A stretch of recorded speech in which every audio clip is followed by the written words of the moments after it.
11 native species of freshwater turtle live in the waterways of Queensland. All are protected under state legislation. Eel fishes are the only commercial fishes that are permitted to interact with these animals. Almost all of Queensland's wild-caught adult eel catch is exported live to Asia.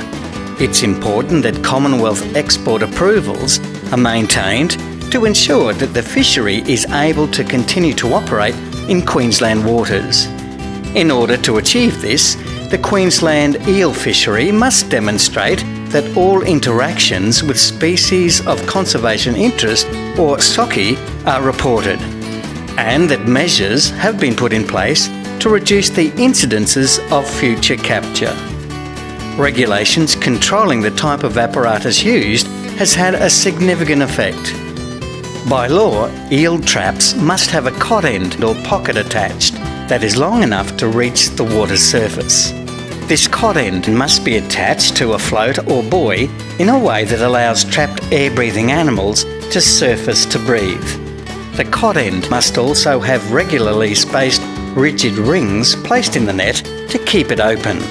These rings further ensure that air-breathing bycatch are able to easily reach the surface. Some fishers have found that using buoyant rings, such as well-sealed rings made of PVC irrigation tubing, further improves bycatch survival by providing additional access to the surface of the water. When eel traps are retrieved, it's important to deal with any captured turtles as a priority. The safest way is to approach from the rear and use one hand to grasp it behind the head and the other above the tail. Some species can be particularly aggressive. All should be handled with care. Do not hold a turtle by its tail, as this can injure its spine. Holding the turtle by the front and back of the shell is a secure method that ensures the handler will not be bitten or scratched by the claws. Before releasing the turtle, the handler needs to make a visual assessment of its state of health and any key features that can be used for species identification. If the turtle is actively moving and breathing, it should be immediately identified using the Turtle Identification Guide and gently released back into the water to minimise stress to the animal. In the rare event that a trapped turtle has been unable to reach the surface for air, it may appear lifeless when first observed, but may just be temporarily comatose. Turtles returned to the water before they recover from this state will drown, so it's important that the following steps are taken to help prevent unnecessary death. If the turtle is lethargic or shows no signs of movement or breathing when retrieved from the trap, it's important that it's placed in the recovery position as soon as possible. This method is highly effective for comatose marine turtles, and fishers have advised success with freshwater turtles too. To do this, a shady position needs to be found with no sign of ants. If an ant-free area cannot be found, then the turtle could be placed onto a thin piece of board on the bank. The tail end of the turtle then needs to be raised to an angle that allows the lungs to be drained.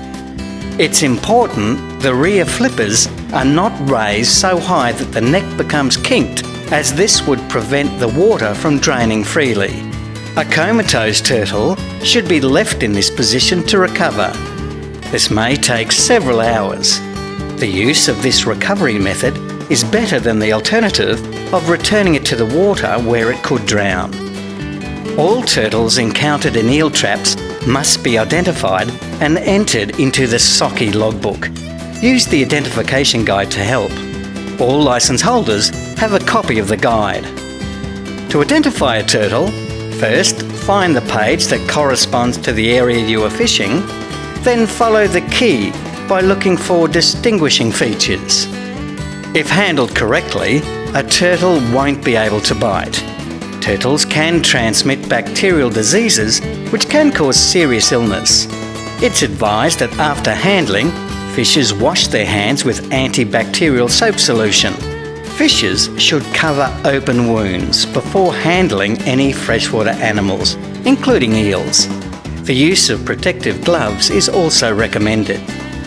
By following these simple steps to turtle handling and identification, you will help to conserve our native turtle populations and sustain our fisheries.